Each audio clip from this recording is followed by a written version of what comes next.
Hi, I'm Dr. Shaw. I'm going to talk today a little bit about the top 10 personal injury mistakes that our patients make, and we're going to talk specifically today about not seeking a second opinion from a rehab specialist like a chiropractor, a physical rehabilitation specialist like a chiropractor. And you know, it's perfectly okay. It's perfectly okay to see your GP after an accident because they're your primary doctor.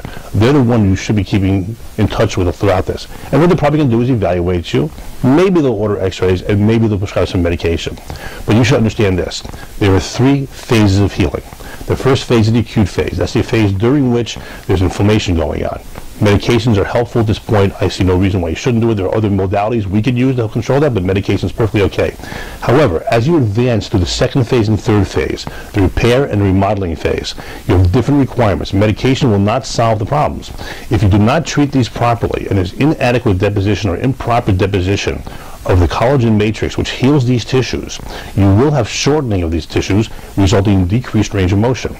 Decreased range of motion needs to be addressed. It can be a permanent and disabling injury.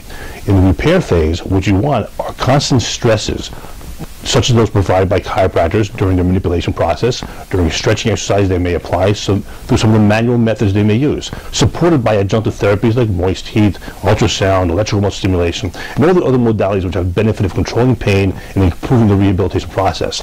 But as you progress towards the remodeling phase, it's really important that you're doing certain and specific exercises which help strengthen, stretch, and balance the muscles so you maintain the range of motion you want. They need to be active, they need to be very aggressive, and they need to be much more than you're going to get in a gym. You need someone to supervise you and teach you how to do this. So at the Shaw Chiropractic office, we're happy to work with you and your GP to make sure you get the care you need throughout all 3 phases of your care, the active, the repair, and remodeling phase.